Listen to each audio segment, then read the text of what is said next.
നമസ്കാരം. ഒറ്റ MLA പോലും ഇല്ലാതെ BJP കേരളം ഭരിക്കുന്നതാണ് കാണുന്നതെന്ന് യൂത്ത് കോൺഗ്രസ് സംസ്ഥാന അധ്യക്ഷൻ രാഹുൽ മാങ്കൂട്ടത്തിൽ. NDAയുടെ ഘടകകക്ഷിയുടെ മന്ത്രിയെ സംസ്ഥാന ക്യാബിനറ്റിൽ പിണറായി വിജയൻ കൊണ്ടു നടക്കുന്നു. അതാണ് മന്ത്രി K. കൃഷ്ണൻകുട്ടിയെന്നും അദ്ദേഹം പറഞ്ഞു. ഇടതുണ്ടെങ്കിലേ ഇന്ത്യയുള്ളൂ എന്ന ക്യാപ്ഷൻ എഴുതിയ ഇടതുമുന്നണി കൺവീനർ ഇടതാണോ വലതാണോ എന്നതാണ് ഇപ്പോൾ സംശയം. പച്ചക്കൊടി കാണുമ്പോൾ ഞങ്ങൾക്ക് ഹാലിളകാറില്ല. പത്തനംതിട്ടയിൽ മാധ്യമങ്ങളോട് സംസാരിക്കുകയായിരുന്നു അദ്ദേഹം. BJP ആർക്കാണ് പേടി? BJPയെ പേടി പിണറായി വിജയന് മാത്രമാണെന്നും രാഹുൽ മാങ്കൂട്ടത്തിൽ ചൂണ്ടിക്കാട്ടി. ഇടതുമുന്നണിയുടെ കൺവീനർ തന്നെ പറയും, ആ കാഴ്ചയിൽ തന്നെ ഒരു അസ്വാഭാവികത. ഇടതുമുന്നണിയുടെ കൺവീനർ പ്രകാശ് ജാവ്ദേക്കറെ കാണുമ്പോൾ പ്രകാശ് ജാവ്ദേക്കർ കേന്ദ്രമന്ത്രിയല്ല, ഗവർണറല്ല, എന്തിനേറെ പറയുന്നു കേന്ദ്രത്തിലെ ഏതെങ്കിലും ഒരു ചെറിയ കുക്കട ബോർഡിന്റെ ചെയർമാൻ പോലും അല്ലാത്ത BJPയുടെ പ്രഭാരി മാത്രമായ ജാവ്ദേക്കറെ എന്തിനാണ് ശ്രീ EP ജയരാജൻ കണ്ടത്? ഇനി EP ജയരാജനെ കാണുമ്പോൾ അദ്ദേഹം പറയുന്നു, അദ്ദേഹത്തിന്റെ വാചകത്തിന് തന്നെ അസ്വാഭാവികത. ഞാൻ സ്ഥിരമായി പോകാത്ത ആക്കുളത്തെ മകന്റെ വീട്ടിൽ ഫ്ലാറ്റിൽ ഉള്ളപ്പോൾ പെട്ടെന്ന് പ്രകാശ് ജാവ്ദേക്കർ കയറി വരികയാണ്. അപ്പോൾ ഞാൻ ചോദിച്ചു, അയ്യോ ഇത് പ്രകാശ് ജാവ്ദേക്കർ അല്ലേ എന്ന് കരുതി ഞെട്ടലോട് കൂടി വിളിച്ചിരുത്തി എന്നാണ് അദ്ദേഹം തന്നെ പറയുന്നത്. ഞാൻ കഴിഞ്ഞ ദിവസമൊക്കെ മാധ്യമങ്ങളോട് പറഞ്ഞൊരു കാര്യമുണ്ട്. അപ്പൊ ഇവിടെ BJPയുടെ സ്ഥാനാർത്ഥിയായിട്ട് മത്സരിച്ചത് ശ്രീ അനിൽ ആന്റണി, എന്റെ ദീർഘകാലത്ത് സുഹൃത്താണ്.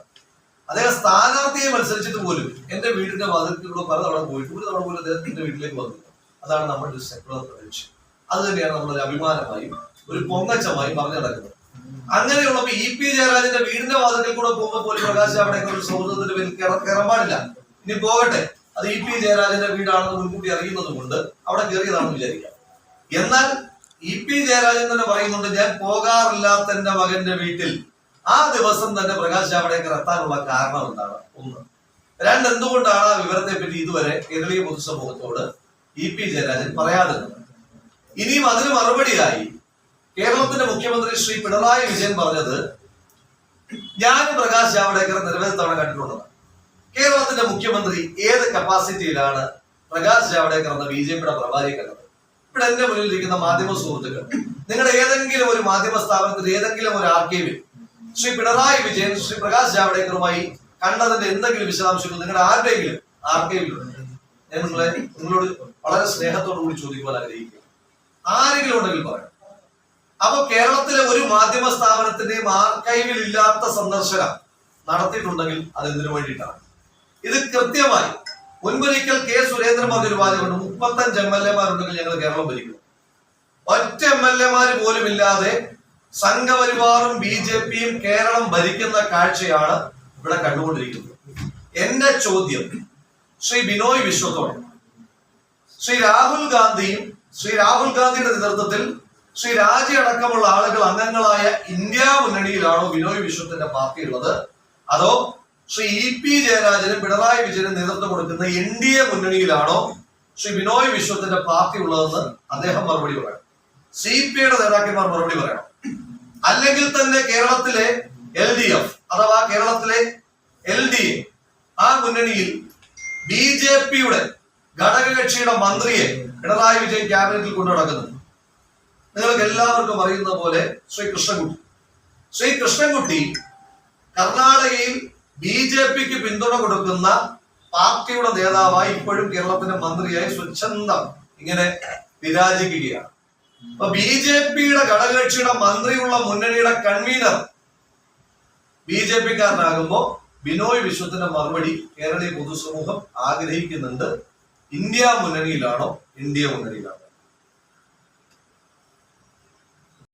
ആണോ?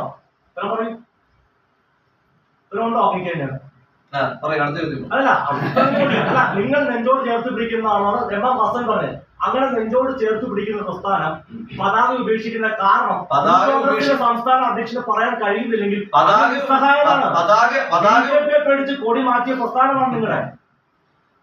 എന്റെ പൊന്നു സഹോദര, BJPയെ പേടിച്ചു എന്ന് പറയും. റീസൺ പറഞ്ഞാൽ മതി. നിങ്ങളുടെ ചോദ്യം റീസൺ പറയൂ. നിങ്ങളുടെ ചോദ്യം പ്ലേസ് ചെയ്തില്ലേ? ചോദ്യം പ്ലേസ് ചെയ്തില്ലേ? ഉത്തരം വേണ്ടേ? BJP ആർക്ക് പേടി? BJPയെ പേടിക്കുന്ന ഒരാളുടെ പേര് പറഞ്ഞാൽ പിണറായി വിജയൻ. അതുകൊണ്ടാണല്ലോ അത് പറയട്ടെ, ഞാൻ പൂർത്തീകരിക്കട്ടെ. ശ്രീജിത്ത് ഇങ്ങനെ അസ്വസ്ഥപ്പെടാതെ ഞാൻ മറുപടി പറയട്ടെ. പിണറായി വിജയൻ പിണറായി വിജയന്റെ കേസൊക്കെ നമ്മൾ അല്ല പിണറായി വിജയന് പേടിയുണ്ടെന്ന് പിണറായി വിജയന് പേടിയുണ്ടെന്ന് 24 റിപ്പോർട്ടറായ ശ്രീജിത്ത് അംഗീകരിച്ചല്ലോ.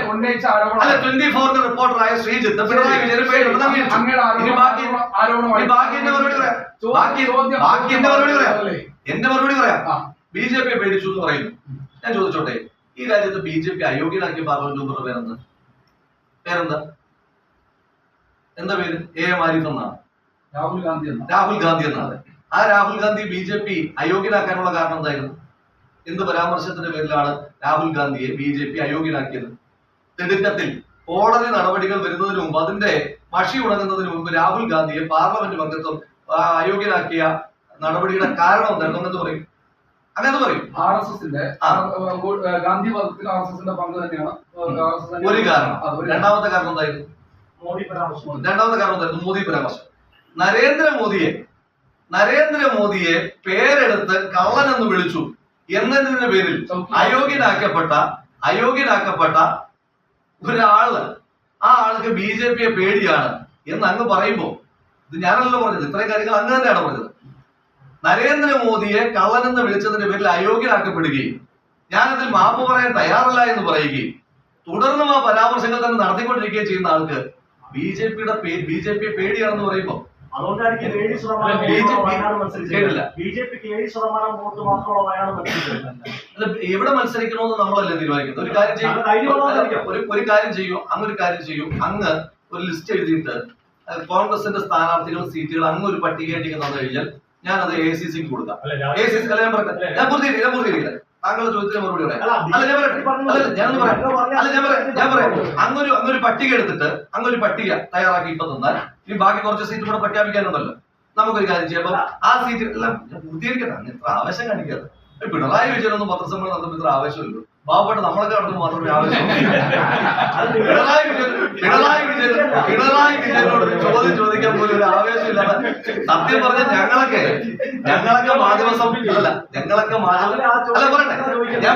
ഞങ്ങളൊക്കെ മാധ്യമ സമ്മേളനം നടത്തുകൊണ്ടാണ് സത്യം പറഞ്ഞാൽ നിങ്ങൾക്ക് ചോദ്യം ചോദിക്കാൻ അറിയാമെന്ന് ജനങ്ങൾ വിചാരിക്കുന്നത്. മറ്റേതാണെങ്കിൽ നമ്മൾ പലപ്പോഴും വിചാരിക്കാറുണ്ട് നിങ്ങൾക്ക് സംസാരശേഷി നഷ്ടപ്പെട്ടോ എന്ന് പോലും നമ്മൾ സംശയിക്കട്ടെ. ഞാൻ മറുപടി പറയാം. ഇനി ഒന്ന് പറഞ്ഞോട്ടെ സഹോദര. താങ്കൾ ചോദ്യം പ്ലേസ് ചെയ്തു, ഞാൻ മറുപടി വേണ്ട. താങ്കളുടെ ചോദ്യം